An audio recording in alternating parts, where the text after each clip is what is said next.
بسم اللہ الرحمن الرحیم۔ السلام علیکم ورحمۃ اللہ وبرکاتہ۔ سنت رسول اور سائنسی اصول کے ساتھ آپ کا میزبان ثاقب محمد خان حاضر خدمت ہے۔ نبی کریم صلی اللہ علیہ وسلم نے اعلان نبوت فرمایا، جہالت اور گمراہیت کی تاریکیاں ختم ہوئیں۔ اس نور نے صرف سرزمین کو روشن نہیں کیا بلکہ جہالت میں ڈوبے ہوئے دلوں کو بھی جگمگا دیا۔ صحابہ کرام علیہم رضوان نبی کریم صلی اللہ علیہ وسلم کے ہر قول، آپ کے ہر اشارے پر اپنا تن من دھن قربان کرنے کے لیے تیار رہتے۔ پھر زمانے میں رفتہ رفتہ تبدیلیاں آئیں، کچھ تغیرات آئے اور زمانہ تبدیل ہوا۔ سائنس کا علم وجود میں آیا اور پھر اس نے رفتہ رفتہ ترقی اس قدر کی کہ تحقیقات کے دریچے کھل گئے۔ قدرت کی نشانیوں میں پوشیدہ راز دریافت کرنے کا ذوق، شوق اور پھر لگن پیدا ہوئی۔ اس علم کی ترقی کے ساتھ مسلمانوں کی قوم میں یہ فرق آیا کہ مسلمان قوم دو طبقوں میں بٹ گئی۔ ایک طبقے نے سائنس کو یہ کہہ کر رد کر دیا کہ یہ غیر مسلموں کا فن ہے، ہمارا اس سے کوئی تعلق نہیں، ہمارا راستہ دوسرا، یہ راستہ کہیں اور جا رہا ہے۔ اور اس کے ساتھ ساتھ ایک گروہ مسلمانوں کا یہ ہو گیا کہ جس نے کسی بھی چیز کے اچھے ہونے اور کسی بھی چیز کے برے ہونے کا معیار سائنس کو بنا لیا۔ جو بات سائنس نے سمجھا دی تو سمجھ گئے، اور جس چیز کو سائنس بیان کرنے سے قاصر رہی اس سے انکاری ہو گئے۔ مگر آج ضرورت اس بات کی ہے کہ ہم اپنے دل و دماغ میں اس بات کو بیدار کریں کہ ہمارا مذہب اسلام سائنس کو رد نہیں کرتا بلکہ سائنس کی بنیاد فراہم کرتا ہے۔ سائنس سوائے سنت محمدی صلی اللہ علیہ وسلم کے سوا کچھ بھی نہیں۔ یہی پیغام، یہی سوچ اور یہی فکر سنت رسول اور سائنسی اصول دیتا ہے۔ ہمارا یہ پروگرام اسی پیغام کو پہنچانے کے لیے ہے کہ لوگوں میں یہ بات بیدار کریں کہ سائنس کوئی مذہب سے ہٹ کر نہیں بلکہ سائنس بھی میں نبی کی سنت کی تابعدار ہے۔ سائنس کا علم میں نبی صلی اللہ علیہ وسلم کا محتاج ہے۔ اسی سلسلے میں آج کا ہمارا پروگرام نبی کریم صلی اللہ علیہ وسلم کی سنتوں اور آداب میں سے کھانے کی سنتوں کے آداب کے متعلق ہے۔ آج انشاءاللہ ہم اس بات پر گفتگو کریں گے کہ اللہ تبارک و تعالی نبی کریم صلی اللہ علیہ وسلم کو جو نمونہ زندگی فرمایا، تو کس طرح سے نبی کریم صلی اللہ علیہ وسلم کی علم اور آپ کی سنتوں کو آج میڈیکل سائنس اس کی تائید کرتی ہے۔ میرے ساتھ اسٹوڈیو میں موجود ہیں ممتاز عالم دین، انتہائی قابل اور جید مفتی، آپ کے جانے پہچانے ہر دل عزیز مولانا مفتی محمد اکمل صاحب، آپ کو اپنے پروگرام خوش آمدید کہتا ہوں۔ اور ان کے ساتھ آج میرے ساتھ موجود ہیں ڈاکٹر عطاء المصطفیٰ جمیل راٹھور صاحب، طب کے شعبے سے وابستہ ہیں، انتہائی خوش الحان قاری بھی ہیں۔ اعتراف سے لوگ آپ کے پاس حاضر ہوتے ہیں اور آپ کی قرت سے دلوں کو منور فرماتے ہیں۔ مفتی صاحب، موضوع پہ آنے سے قبل میں یہ چاہوں گا کہ کچھ سنت کی اہمیت کے بارے میں ارشاد فرمائیے کہ اسلام میں کیا اہمیت ہے نبی کریم کی سنت کے متعلق۔ اعوذ باللہ من الشیطان الرجیم، بسم اللہ الرحمن الرحیم۔ دیکھیں، اللہ تبارک و تعالی نے قرآن عظیم میں ارشاد فرمایا، لقد کان لکم فی رسول اللہ اسوۃ حسنہ، کہ بے شک نبی کریم صلی اللہ علیہ وسلم کی زندگی تمہارے لیے بہترین عملی نمونہ ہے۔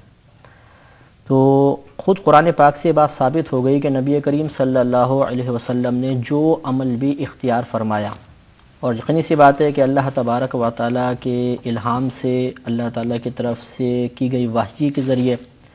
یا اللہ تبارک و تعالیٰ کا ہم خلاصہ یوں کر سکتے ہیں کہ وہ عمل جو اللہ کو محبوب تھا وہ اپنے محبوب کو عطا فرمایا، تو سرکار نے وہ اعمال اختیار فرمائے اور اللہ تبارک و تعالیٰ نے ان اعمال کی پیروی کا ہم کو حکم دیا۔ تو معلوم یہ ہوا کہ ایک تو وہ عمل جو اللہ تبارک و تعالیٰ کو محبوب تھا وہ اس نے اپنے محبوب کو عطا فرمایا، اور دوسرے نبی کریم صلی اللہ علیہ وسلم کی پیروی کا ہمیں حکم بھی ارشاد فرما دیا۔ اس سے معلوم یہ ہوا کہ نبی کریم صلی اللہ علیہ وسلم نے جس بھی عمل کو اپنایا، یقیناً ہمارے لیے اس میں بہت سی حکمتیں، بہت سے فائدے، بہت سی مصلحتیں ہیں، اور اللہ تبارک و تعالیٰ ان اعمال سے مکمل طور پر ہمیں مستفیض کرنے کے لیے ان کو اختیار کرنے کا حکم بھی ارشاد فرما رہا ہے۔ تو اس سے سنت کی اہمیت کا احساس یا علم حاصل ہو جاتا ہے کہ وہ عمل جس کو اللہ تعالیٰ اختیار کرنے کا حکم دے یقیناً وہ بہت ہی بہترین عمل ہوگا،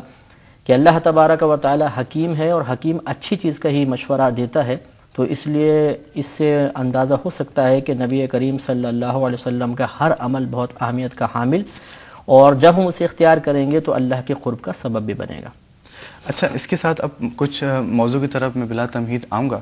کہ کھانا ناظرین اللہ کی بہت پیاری نعمت ہے، اور اللہ تعالیٰ نے اس میں بے شمار مختلف ذائقے بھی رکھے ہیں، لیکن آج ہمیں یہ سیکھنا ہے کہ ہم کھانا اس طرح سے کھائیں کہ ہمارا پیٹ بھی بھر جائے، ہماری طلب بھی پوری ہو جائے، اور اللہ عز و جل بھی راضی ہو جائے، اور اس کے رسول صلی اللہ علیہ وسلم بھی خوش ہو جائیں۔ جب ہم کھانا کھا کے اٹھیں تو ہم صرف ذائقہ حاصل نہ کریں، ڈھیروں نیکیاں بھی کمائیں۔ تو مفتی صاحب کچھ سنتوں کے متعلق بتائیے، کھانے کے متعلق نبی کریم کے کیا آداب و سنتیں بیان ہوئے ہیں؟ جی ہاں، انشاءاللہ میں عرض کرتا ہوں، یہ جسے بھی آپ نے خود اشارہ فرمایا، حدیث پاک میں بھی ہے انما الاعمال بالنیات، عملوں کا دار و مدار نیتوں پر ہے۔ تو سب سے پہلی بات تو یہ کہ جب بھی ہم کھانا کھائیں تو اس نیت کے ساتھ کھائیں کہ ہم نبی کریم صلی اللہ علیہ وسلم کی سنت کی پیروی میں کھانا کھا رہے ہیں۔ سبحان اللہ۔ دوسرا یہ نیت بھی ملحوظ ہونی چاہیے کہ اس سے جو توانائی حاصل ہوگی ہم اسے اللہ تعالیٰ کی اطاعت میں صرف کریں گے، تو مکمل کھانا کھانا انشاءاللہ ہمارا عبادت میں شمار ہو جائے گا۔ اور یہ ہمارے نبی کریم صلی اللہ علیہ وسلم کی طرف سے منقول ہے، حضرت سلمان فارسی رضی اللہ تعالی عنہ اس کے راوی ہیں۔ آپ کہتے ہیں کہ میں نے توریت شریف میں یہ پڑھا کہ کھانے کے بعد ہاتھ دھونا اور کلی کرنا یہ کھانے میں برکت میں اضافے کا سبب بن جاتا ہے۔ تو یہی بات آ کے میں نے نبی کریم صلی اللہ علیہ وسلم کی بارگاہ میں عرض کی، تو رسول اللہ صلی اللہ علیہ وسلم نے ارشاد فرمایا کہ برکت الطعام الوضوء قبلہ و بعدہ، کہ کھانے کی برکت وضو میں ہے، وہ وضو جو کھانے سے پہلے کیا جائے اور کھانے کے بعد کیا جائے۔ لہٰذا یہ سنت ہمارے سامنے آئی کہ یہاں وضو سے، یہ بھی عرض کر دوں، وضو سے مراد پورا وضو نہیں ہے بلکہ کلی کرنا اور دونوں ہاتھوں کو کم از کم پہنچوں تک دھونا، یہ کھانے کا وضو کہلاتا ہے۔ میں ڈاکٹر صاحب کی طرف آؤں گا کہ جیسے ابھی انہوں نے پہلا ذکر کیا کہ ہاتھ دھونا کلی کرنا، اب ہاتھ دھونے کے متعلق تو ایک سمجھ میں آتی ہے بات کہ آپ کی جراثیم ہوں گے، یہ کلی کا خاص طور پہ کیا اس کے پیچھے کیا حکمت؟ جب عام طور پر ہمارے کھانے کے 3 فیسز ہوتے ہیں، 3 مرحلے ہوتے ہیں، ایک کو ہم سیفیلک فیس کہتے ہیں، دوسرے کو اورل فیس، اور تیسرے کو گیسٹرک فیس کہتے ہیں۔ جیسے ہی ہمارا سیفیلک فیس کا تعلق دماغ سے ہے، کسی چیز کو ہم دیکھتے ہیں کھانے کی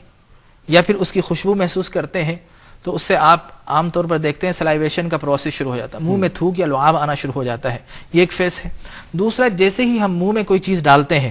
تو ہمارا اورل فیس اسٹیمولیٹ ہوتا ہے، اس کے نتیجے میں جو گیسٹرک سیکریشن ہے، معدے کی جو رطوبت ہے،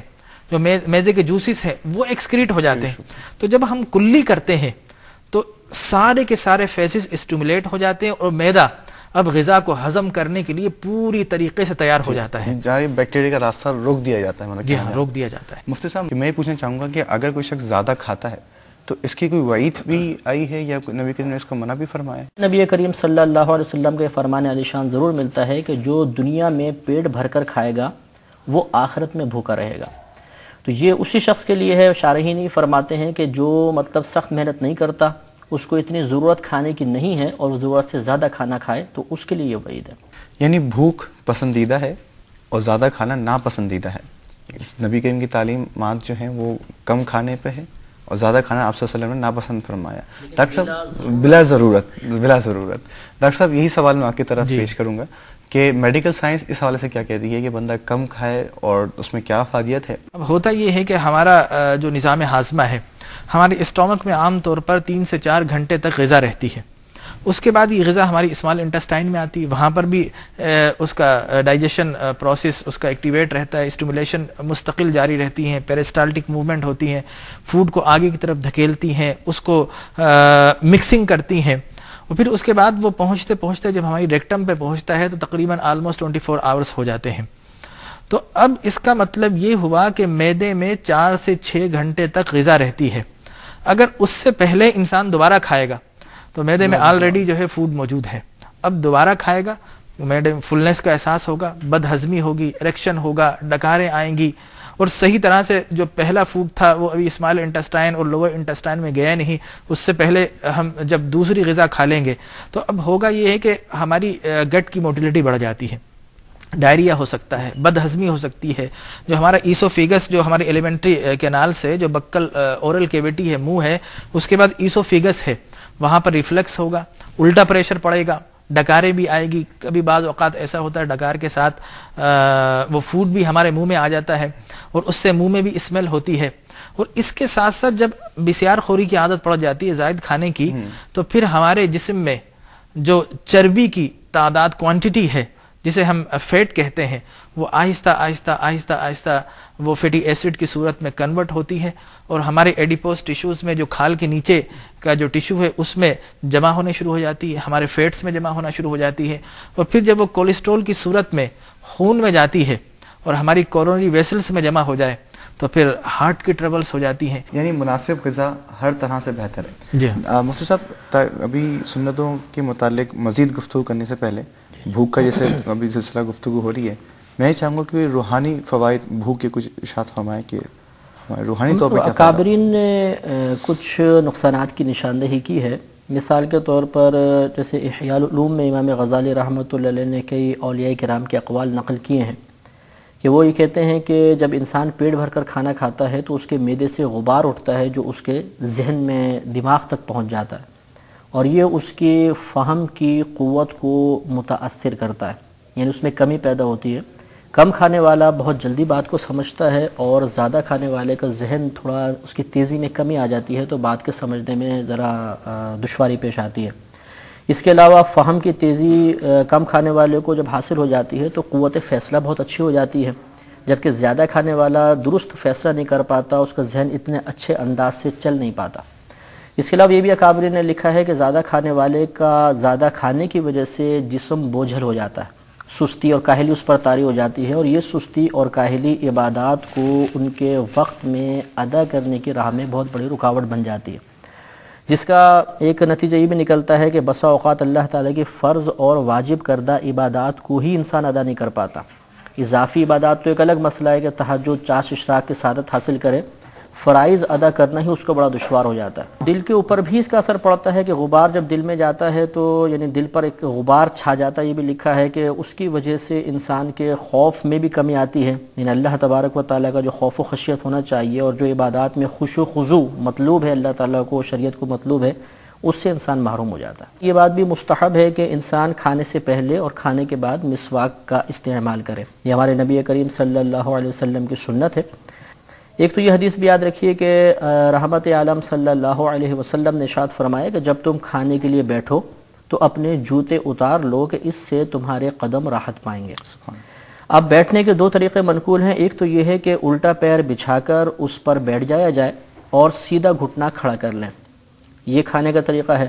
دوسرا احتبا کی ایک صورت ہوتی ہے کہ یعنی سرین پر بیٹھ جائیں، بیک سائڈ پہ اپنے بیٹھیں اور دونوں گھٹنے کھڑے کر لیں، یہ بھی نبی کریم صلی اللہ علیہ وسلم سے منقول ہے۔ تو یہ اس طرح بیٹھ کر کھانا شروع کریں،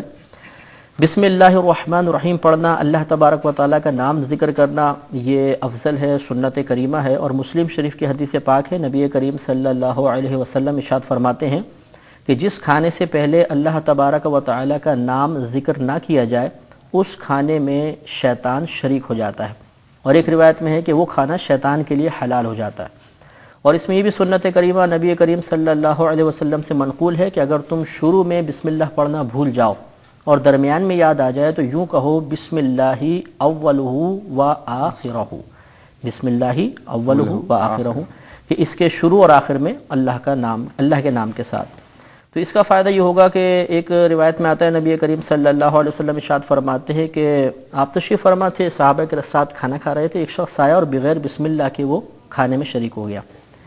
تھوڑی دیر بعد سرکار مدینہ صلی اللہ علیہ وسلم مسکرا دیے،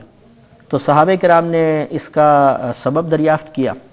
تو نبی کریم صلی اللہ علیہ وسلم نے ارشاد فرمایا کہ فلاں شخص جو تھا بغیر اللہ کا نام ذکر کیے کھانے میں شریک ہوا تو شیطان اس کے ساتھ شامل ہو گیا۔ پھر اس شخص کو بسم اللہ یاد آئی اور اس نے بسم اللہ اولہ و آخرہ کہا تو شیطان اس کھانے کو منہ سے نکالتا ہوا بھاگا، تو اس کی یہ حرکت دیکھ کر، اس کی حالت دیکھ کر مجھے مسکرانا آ گیا۔ تو یہ اچھی سنت ہے، یہ ہمیں اپنانی چاہیے۔ اس کے علاوہ سیدھے ہاتھ سے کھانا یہ نبی کریم صلی اللہ علیہ وسلم نے خاص صحابہ کرام کو تلقین فرمائی ہے، اور 3 انگلیوں سے کھانا سنت کریمہ ہے، زیادہ زیادہ 4 انگلیاں شامل ہو جائیں۔ 5 انگلیوں کے استعمال کو نبی کریم صلی اللہ علیہ وسلم نے گنواروں کا طریقہ قرار دیا ہے۔ اس کے علاوہ لقمہ توڑنے میں نبی کریم صلی اللہ علیہ وسلم دونوں ہاتھوں سے روٹی کا لقمہ توڑا کرتے تھے اور چھوٹے چھوٹے لقمے لیا کرتے تھے، اور یہ بھی سنت کریمہ منقول ہے کہ جب تک نبی کریم صلی اللہ علیہ وسلم ایک لقمہ اچھی طرح چبا کر اندر نہ لے جاتے دوسرا لقمہ نہیں توڑا کرتے تھے، اچھی طرح اس کو منہ میں چباتے تھے اور پھر لے کے جاتے تھے۔ امام غزالی رحمۃ اللہ علیہ نے تو کیمیاء سعادت میں یہ قول لکھا ہے کہ 25 مرتبہ ایک لقمے کو چبایا جائے۔ اب یہ تو ڈاکٹر صاحب ارشاد فرمائیں گے کہ میڈیکلی پوائنٹ آف ویو سے اس میں کیا افادیت ہے، کیا فائدہ ہے، تو انشاءاللہ اور واضح ہو جائے گا۔ تو بہرحال اچھی طرح چبا کر لقمہ اتارنا یہ سنت کریمہ ہے۔ یہ بھی ہمارے نبی کریم صلی اللہ علیہ وسلم کی سنت ہے کہ جب آپ چباتے تھے تو منہ سے آواز نہیں نکلتی تھی، جیسے اس طرح کر کے بعض لوگ کھاتے ہیں تو وہ ویسے بھی سامنے والے کو ناگوار گزرتا ہے۔ ہمارے نبی کریم بہت اس میں احتیاط فرماتے تھے اور آہستہ آہستہ آپ تناول فرماتے تھے، بہت تیزی کے ساتھ نہیں کھاتے تھے، لقمے چھوٹے ہوتے تھے، اچھی طرح چبا کر کھاتے تھے اور آہستہ آہستہ کھاتے تھے۔ اور یہ بھی آپ سے منقول ہے کہ کھانے کے دوران آپ اچھی گفتگو کیا کرتے تھے، کہ جب انسان کھانا کھاتا ہے تو اللہ تبارک و تعالیٰ کی طرف سے برکت اس کھانے کے وسط میں اترتی ہے، تو تم کھانے کو کناروں سے کھاؤ، درمیان سے نہ کھاؤ۔ تو یہ بھی سنت کریمہ ہے کہ کھانے کو جب ہم کھائیں تو برتن کے کنارے سے لقمے لینا شروع کریں،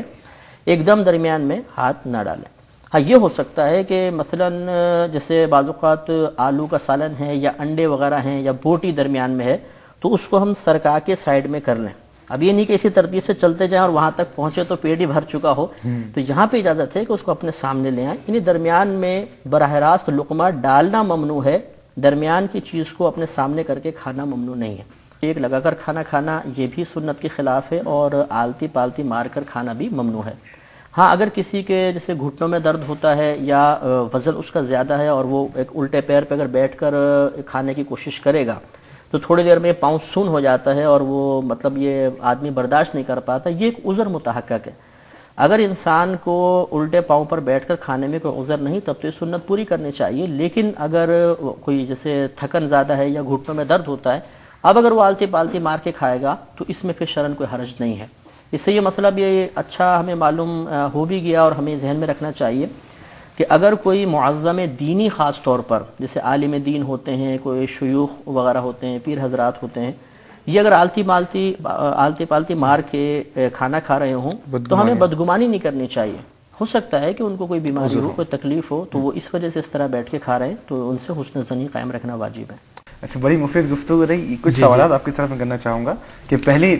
جو نبی کریم کی سنت ارشاد فرمائی گئی وہ یہ کہ انگلیوں سے کھانا، تو کیا فوائد اس میں پوشیدہ ہیں کہ انگلی سے کھانا؟ دیکھیں، سب سے پہلی بات تو یہ ہے کہ انسان جب بھی کوئی چیز کھاتا ہے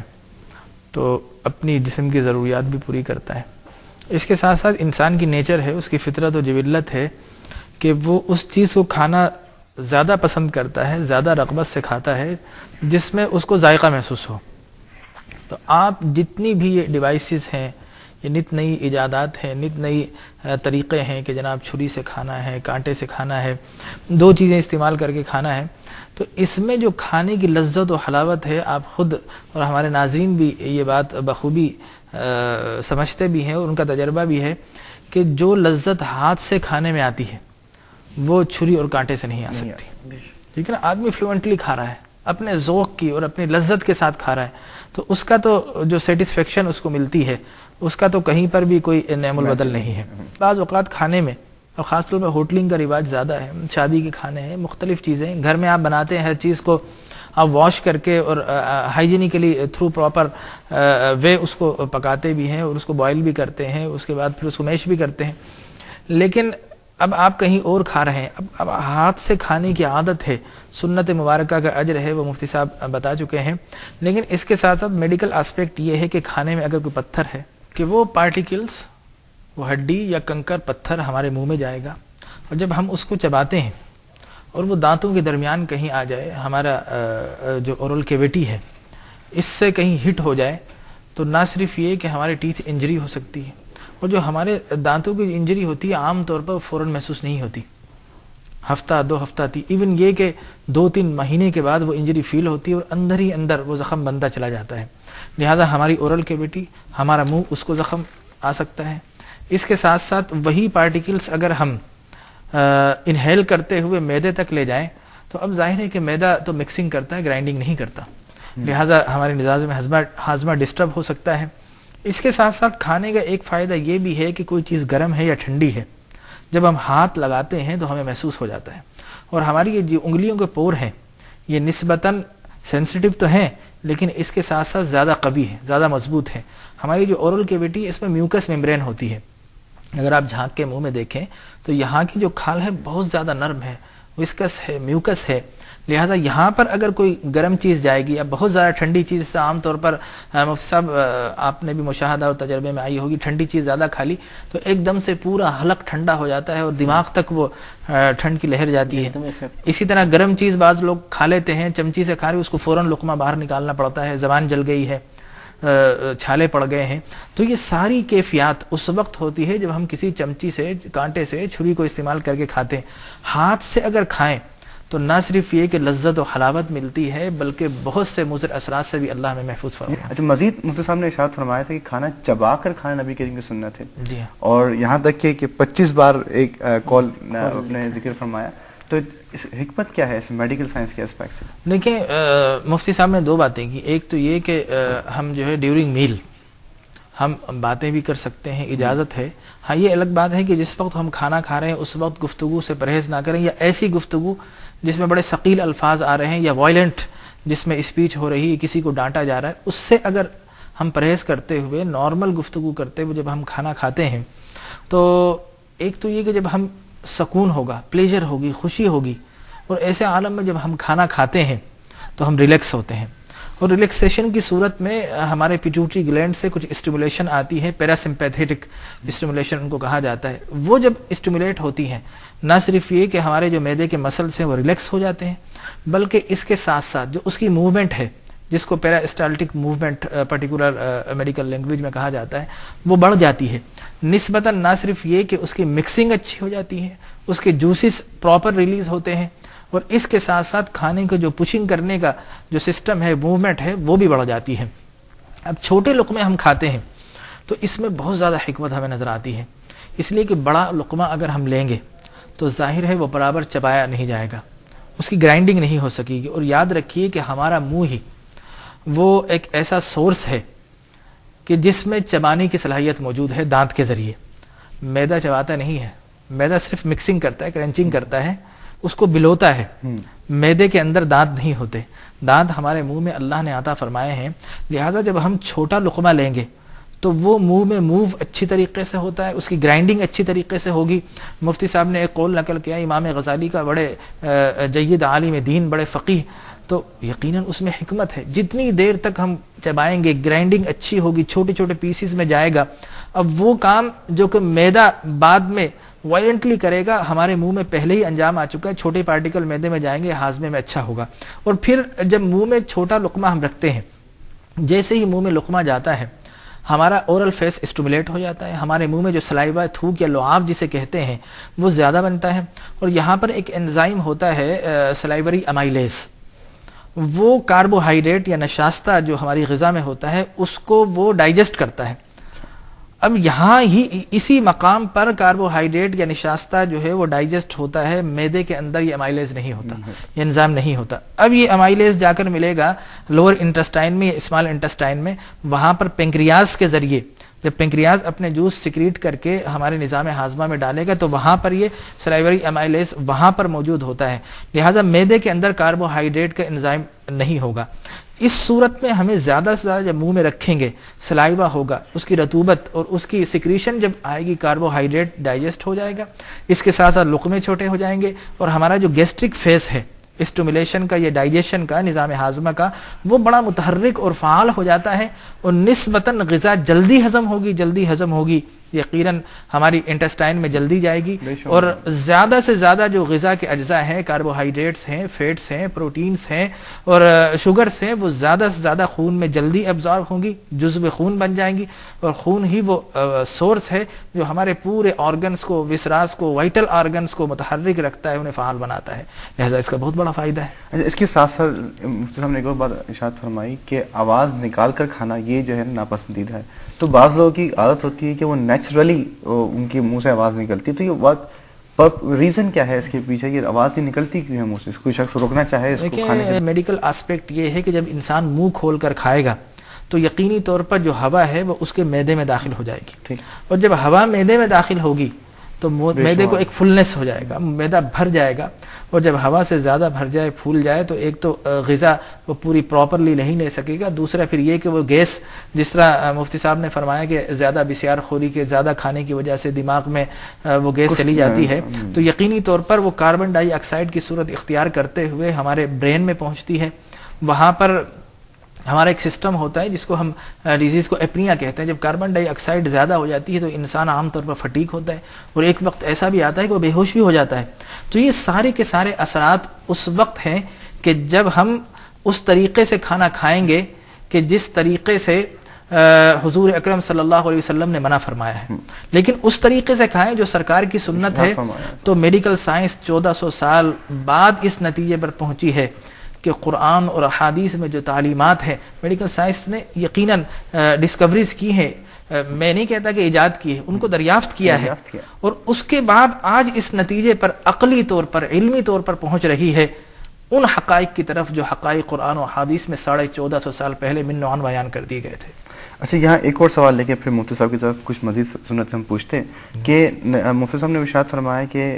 برکت وسط میں بیچ میں اترتی ہے، تو بیچ میں سے کھانا نہ کھاؤ، اپنے کنارے سے کھاؤ، تو کنارے سے کھانے میں بھی کوئی ایسی افادیت یا کوئی حکمت پوشیدہ ہے؟ دیکھیں، میں آپ کو ایک بات بتاؤں، اللہ تبارک و تعالی جب کوئی احکامات دیتا ہے تو اس کے روحانی، ایمانی اور اخلاقی فوائد بھی ہوتے ہیں، ٹھیک ہے، اور اس کی برکات ہوتی ہے، یقیناً بہت سی ایسی برکات ہیں جو اللہ اور اس کے حبیب کے علم میں ہے، سائنس آج تک ان تک نہیں پہنچ سکی، اور اسلام کوئی سائنسی حقائق بتانے کے لیے نہیں آیا، اسلام تو انسان کو مکمل طور پر اللہ کے احکامات کے سانچے میں ڈھالنے کے لیے آیا ہے، لہٰذا ایک بات تو یہ سوچی کہ قرآن جو ہے سائنسی کتاب نہیں، احادیث سائنسی کتاب نہیں، یہ ضرور بات ہے کہ سائنس کے علوم اور احادیث کے علوم مطابقت رکھتے ہیں، اور سائنس آج ان کی تطبیق کر رہا ہے، ٹھیک۔ اب آپ نے کہا کہ بیچ سے نہ کھائیں، تو میں یہ سمجھتا ہوں کہ اس کا اسپیکٹ یہ ہے کہ جب ہم آگے سے، بیچ میں سے یا دوسرے کے سامنے سے کھائیں گے، اب شرٹ ہوتی ہے، بعض جو ہے وہ ہاف سلیوز ہوتی ہیں، بعض فل سلیوز ہوتی ہیں، لوگ اس کو کھلا بھی چھوڑ دیا کرتے ہیں، تو جب وہ کھانے میں جائے گی تو یقینی طور پر کھانا کنٹامینیٹڈ ہوگا، اور آپ جانتے ہیں آج کل گنج پن کا بہت زیادہ دورہ ہے، تو جب یوں جھک کر کھائے گا تو بال بھی اس کے گر سکتے ہیں، اس کے سانس کے ذریعے اس کے جسم میں خدا نہ خاصہ کوئی کرونک ڈیزیز ہے وہ بھی کھانے میں شامل ہو سکتی ہے، اگر اس کے بعض اوقات کھانا کھاتے ہیں چہرے پر پسینہ آ جاتا ہے اور ناک سے بھی پانی بہتا ہے تو وہ کھانے میں لگے گا، بڑی کراہیت اور جراثیم سارے شامل ہو جائیں گے، ایک نفاست ختم ہو جائے گی، نفاست ختم ہو جائے گی، اس کے ساتھ ساتھ کھانا کنٹامینیٹڈ ہو جائے گا، اور یقیناً اس میں جراثیم شامل ہو جائیں گے جو دوسروں کے لیے نقصان دہ ہو سکتے ہیں۔ یہاں ہم کچھ مزید سنتیں آگے مستقبل پوچھ لیتے ہیں۔ پانی پینا کھانے کے ساتھ ایک کنیکٹڈ چیز ہے، تو اس کے بارے میں کیا تعلیمات ہیں، کس وقت پانی پینا چاہیے؟ مطلب سنت کریمہ یہی ہے کہ یا تو کھانے سے پہلے پانی پیا جائے یا کھانے کے درمیان میں پیا جائے۔ آخر میں پانی پینا نبی کریم صلی اللہ علیہ وسلم کی جانب سے بیماری قرار دیا گیا، اس لیے یہ ارشاد فرمایا کہ کھانے سے پہلے اگر پانی پئیں تو یہ دوا ہے، درمیان میں پئیں تو شفا ہے، اور آخر میں پئیں تو یہ بیماری ہے۔ اسی طرح پانی کے ساتھ ساتھ سویٹ ڈش بھی کھانے کے ساتھ ایک کنیکٹڈ چیز ہے، تو اس کی میٹھا کھانا کہتے ہیں سنت ہے، میٹھا کھاؤ، تو یہ کھانے کے بعد ہی میٹھا کھانا سنت ہے یا اصل چیز؟ ویسے درمیان میں کھانا یہ مستحب لکھا ہے کہ اول آخر نمکین شے ہونی چاہیے، مرچوں والی ہونی چاہیے، اور درمیان میں میٹھا ہونا چاہیے، لیکن یہ نہیں ہے کہ درمیان میں میٹھا کھانا سنت ہے، بلکہ مسئلہ یہ ہے کہ اگر میٹھا موجود ہو تو اس کو درمیان میں کھائیں، یہ تو الگ الگ چیزیں ہیں. مطلب یہ نہیں کہ آپ ضرور میٹھا کھائیں درمیان میں تاکہ سنت پوری ہو جائے. ایسا نہیں ہے کہ سرکار ضرور میٹھا کھاتے تھے درمیان میں، بلکہ یہ کہ جب میٹھا ہوتا تھا تو اس کو پھر درمیان میں آپ تناول فرمائیں. گرم کھانا یہ بے برکت ہوتا ہے، تو کیا اس متعلق کوئی حدیث میں جی ہاں، یہ ہے ابن ماجہ شریف کی حدیث پاک ہے. اسما بنت ابی بکر رضی اللہ تعالی عنہ ارشاد فرماتی ہیں، ان کے پاس ایک دفعہ سرید لایا گیا. یہ گوشت میں روٹی شوربے میں توڑ کر اس کو نرم کر لیا جائے، اس کو سرید کہتے ہیں عربی میں. تو اس میں سے بھاپ نکل رہی تھی، تو آپ نے ارشاد فرمایا کہ اس کو رکھ دو تاکہ اس کی بھاپ ختم ہو جائے. اور پھر فرمایا کہ میں نے نبی کریم صلی اللہ علیہ وسلم سے سنا ہے کہ جب گرم کھانا ہو تو اس کو تھوڑا سا ٹھنڈا کر لو تو اس میں برکت زیادہ ہوتی ہے. تو اس لیے تھوڑا سا اس کو ٹھنڈا کر کے کھانا، لیکن بالکل ٹھنڈا کھانا کہ اس میں چکنائی جم چکی ہو تو لازم سی بات ہے عقل ہی اس کو ناپسند کرتی ہے، فطرت ناپسند کرتی ہے اور عقل تسلیم کرتی ہے کہ نقصان کا باعث ہوگا. یعنی جو بہت شدت ہے گرمی کی اس کو تھوڑا سا کم کر کے کھانا ہی سنت کریمہ ہے. اچھا، ابھی ایک گفتگو کے دوران ایک بات آپ نے ارشاد فرمائی کہ جیسے کھانے کے بعد جو چیز بچ گیا ہو تو اس کو بھی صاف کر لینا جو ہے یہ سنت مبارک ہے، اس کا حکم ہے. جی جی. تو بعض مواقع پہ ایسا ہوتا ہے کہ آپ بہت زیادہ کھانا نکال لیتے ہیں. اب جو ہے صورتحال یہ ہے کہ اگر میں زیادہ کھاؤں گا تو مجھے محسوس ہو رہا ہے کہ میں بیمار پڑ جاؤں گا، اور اگر میں کھانا چھوڑ دیتا ہوں تو مجھے یہ احساس ہوتا ہے کہ یہ اسراف ہوگا. تو اس متعلق حکم کیا ہے کہ اگر کہ ایسی صورتحال ہو تو وہاں پہ بھی صاف کرنا، انگلیاں چاٹنا، یہ پلیٹ صاف کرنا، یہ ضروری ہے؟ دیکھیں، پہلی بات تو یہ کہ جب انسان کھانا لے رہا ہو تو دو چیزیں پیش نظر ہوتی ہیں، ایک پیٹ بھرنا اور دوسرا لالچ، ہرس. تو پیٹ بھرنے کو مقدم رکھیں، ہرس کو نہیں. لالچ تو یہ کہتی ہے کہ اتنا بھر لیں کہ دوسرے کے بعد پہنچے ہی نہیں، اور پیٹ یہ کہتا ہے کہ نہیں، آدھی پلیٹ کی حاجت ہے، پوری پلیٹ نہیں بھرنی چاہیے. تو تھوڑا لے لیں اور اس کے بعد کھائیں. اگر بالفرض زیادہ لے بھی لیا اور پلیٹ میں بچ گیا اور پیٹ بھر چکا ہے تو اب یہ خلاف سنت ہوگا کہ ہم زبردستی اس کو پیٹ میں اتاریں. اب اس کو چھوڑ دیا جائے، اور بہت بہتر ہے کہ مطلب ہمارے ہاں تو اب رواج یہی ہے کہ اگر پلیٹ میں چھوڑ دیا جاتا ہے تو اس کو کچرے کے ڈھیر میں پھینک دیا جاتا ہے. لیکن ویورز سے میری گزارش یہ ہے کہ بہتر یہ ہے کہ اس قسم کا کھانا جو بچ جاتا ہے مہمانوں کے سامنے سے، اسے ایک جگہ جمع کر لیا جائے. اور بہت سے ایسے غربا ہوتے ہیں کہ جو مطلب ہر قسم کا کھانا کھا لیتے ہیں، انہیں بتایا نہ جائے کہ بچا ہوا ہے، ان کو دے دیا جائے تاکہ کھانا ضائع بھی نہ ہو. لیکن بہرحال جو آپ نے سوال کیا کہ اگر ضرورت سے زیادہ اتار لیا ہے تو اب زبردستی کرنا یہ جائز نہیں ہوتا. پانی پینے کے متعلق جس میں پتہ چلا کہ شروع اور درمیان کے اوپر زیادہ زور دیا گیا ہے اسلام میں، اور آخر میں پینے کو منع کیا گیا ہے. تو میڈیکل سائنس یقینی سے بات اس کی تائید کرتی ہوگی، لیکن وہ کیا حکمتیں پوشیدہ ہیں ذرا وہ بیان کیے کہ فوائد اس میں کیا؟ لیکن جب ہم کوئی مکسچر بناتے ہیں تو عام طور پر یہ ہوتا ہے کہ پہلے پانی، پھر اس کے اندر سفوف ڈال دیا، اس کو گرائنڈ کیا، اس کو بلویا، اور پھر ہم دیکھتے ہیں کہ اس میں مزید سفوف ڈالنا ہے، پھر ڈال دیتے ہیں، پھر دیکھتے ہیں تھوڑا پانی ڈال دیا، پھر ڈال دیتے ہیں. تو ہوتا یہ ہے کہ اگر ہم پہلے پانی پئیں گے تو اس سے یہ ہوگا کہ اب جو لیکوڈ فلوئڈ ہے وہ ہمارے معدے میں چلا گیا. جیسے ہی معدے کے اندر کوئی بھی فوڈ جاتا ہے، چاہے وہ واٹر ہو، چاہے وہ ہارڈ پارٹیکلز ہوں، تو معدہ اسٹیمولیٹ ہوتا ہے، اس کے جو ایسڈس اس کے جو جوسز ہوتے ہیں وہ ریلیز ہونا شروع ہو جاتے ہیں. تو اب اس میں پہلے پانی پینے کی حکمت یہ ہے کہ پہلے پانی پی لیں. ہماری اورل کیویٹی جو کہ خشک ہوتی ہے وہ ویٹ ہو جاتی ہے، تر ہو جاتی ہے، لقمہ آسانی سے نگلا جائے گا. اس کے ساتھ ساتھ جو ہمارا پیلیٹ ہے،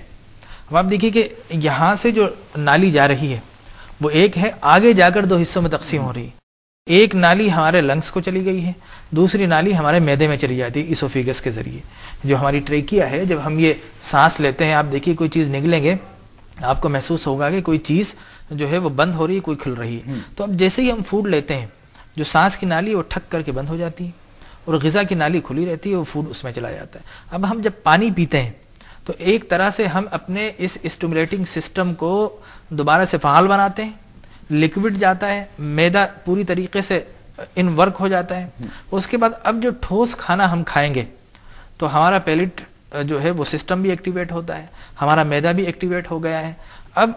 پانی پیا، پھر کھانا کھایا، اب وہ لیکوڈ بن گیا، پھر دوبارہ سے اس میں ہم نے ٹھوس ڈالا، پھر پانی پیا، مزید لیکوڈ بن گیا. اب جب آدمی سیر ہو کر کھانا کھا لیتا ہے تو اب مزید اس کے معدے میں کسی چیز کی گنجائش نہیں ہے. اب اگر پانی ڈالیں گے تو یہ اسی طرح ہے کہ جب ہم کوئی گارا بنا لیں، اس کے اندر بہت زیادہ پانی ڈال دیں تو اب وہ کیچڑ کہلائے گا، گارا نہیں کہلاتا، وہ لیکوڈ نہیں کہلاتا. اب وہ جسم میں جا کر پہلے ہی آلریڈی ہمارا جو ہے معدہ فل ہو چکا ہے. اب مزید پانی ڈالیں گے، ایک تو یہ کہ معدہ تیزی کے ساتھ پھیلے گا، وہ مختلف وسرات سے بھی ٹکرایا کرتا ہے، ہائپوکونڈریم میں چلا جاتا ہے، انسان کو پھر مختلف ڈکاریں آیا کرتی ہیں، ریگرجیٹیشن ہے، کھانا منہ میں آ رہا ہے، وہ صرف اس وجہ سے ہے کہ فوڈ کے ساتھ ساتھ پانی کی مقدار بہت زیادہ ہو گئی ہے اور پراپر گرائنڈ نہیں ہو پا رہا، جتنی لکوڈ چاہیے تھا اس سے زیادہ لکوڈ چلا گیا ہے، لہذا اس لیے یہی حکمتیں ہمیں نظر آتی ہیں. بے شک ایک اور بات یہاں پتہ چلی کہ تیز گرم کھانے کو سرکار صلی اللہ علیہ وسلم نے پسند نہیں فرمایا، تو میڈیکل حوالے سے صحت کے حوالے سے کیا نقصان ہوتا ہے؟ بالکل دیکھیں، کھانا یا تو جس طرح مفتی صاحب نے بات کی بہت زیادہ ٹھنڈا ہو گیا ہے تو وہ طبیعت گوارا نہیں کرے گی، بہت زیادہ گرم ہے تو وہ آپ کھا ہی نہیں سکتے، بھاپ اٹھ رہی ہے. لیکن بعض لوگ ایسے ہوتے ہیں کہ وہ بہت زیادہ بھوک فیل کرتے ہیں تو عام طور پر اس کو کھانا شروع کر دیتے ہیں. اب وہ توان کرہن اس کو حلق سے نیچے تو انڈیل لیتے ہیں، لیکن اب میدے میں جائے گا تو میدے کی جو اسکن ہے، جو کھال ہے، وہ بڑی حساس ہوتی ہے، نتیجتاً اس کی کھال پر جب وہ جا کے ٹچ کرے گا اس کو رپچر کر دے گا. جس طرح ہم کہیں گر جاتے ہیں، ہماری کھال رپچر ہو جائے کتنی تکلیف ہوتی ہے. تو وہ آہستہ آہستہ اگر یہ عادت بنا لیں تو ایک وقت آتا ہے کہ وہ السر میں تبدیل ہو جاتا ہے. اور آپ جانتے ہیں کہ السر جو ہے وہ چاہے گیسٹرک السر ہو، پیپٹک السر ہو، وہ بڑی تکلیف دہ ہوا کرتے ہیں. لہٰذا یہ بیماریاں کوز ہوتی ہیں، بد ہضمی ہو رہی ہے، انسان کو کانسٹیپیشن، قبض ہو رہی ہے، ڈائریا ہو جاتا ہے، موٹیلٹی، گٹ موٹیلٹی بڑھ گئی ہے. تو یہ ساری چیزیں اس وقت ہوتی ہے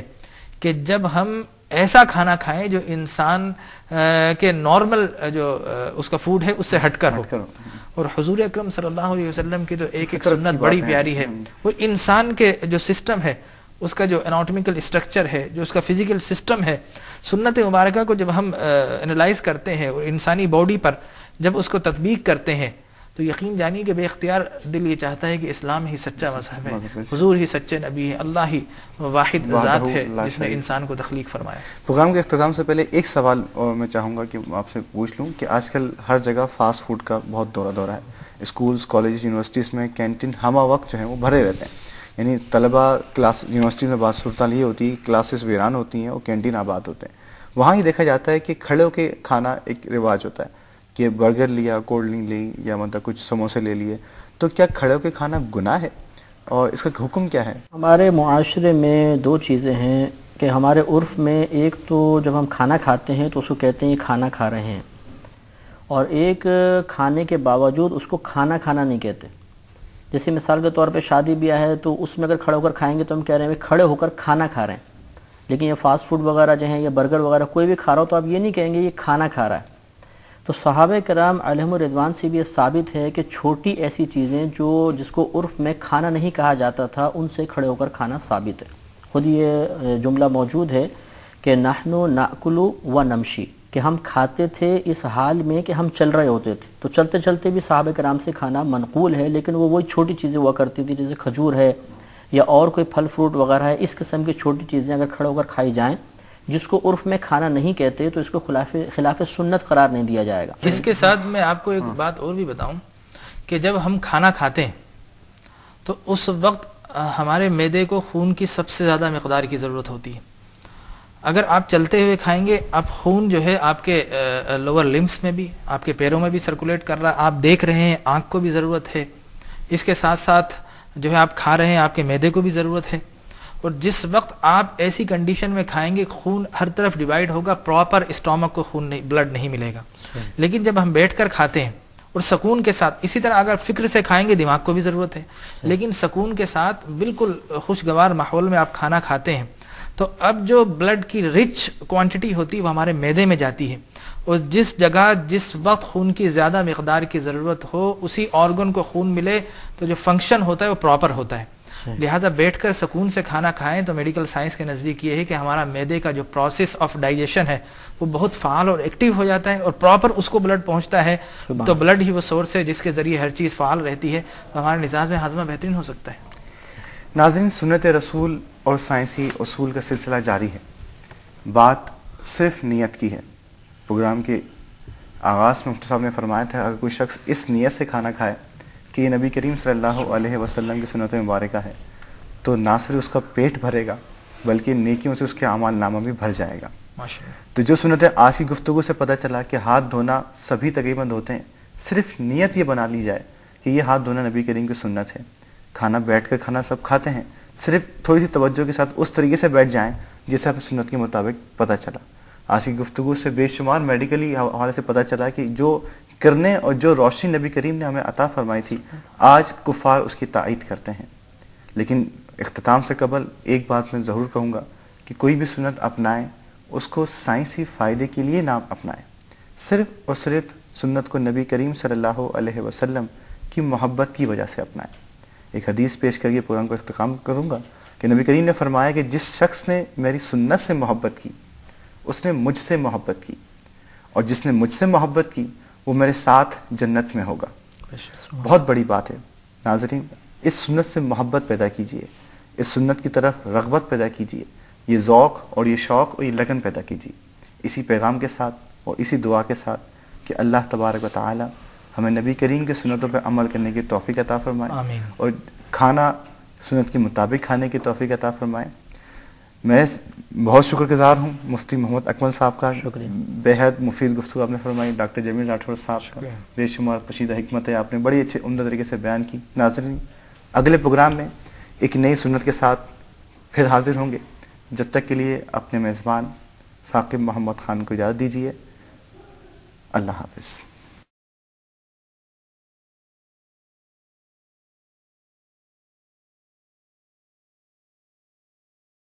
اللہ اللہ اللہ اللہ اللہ جمیل ویحب الجمال. اللہ خوبصورت ہے اور خوبصورتی کو پسند فرماتا ہے. اللہ اللہ اللہ اللہ اللہ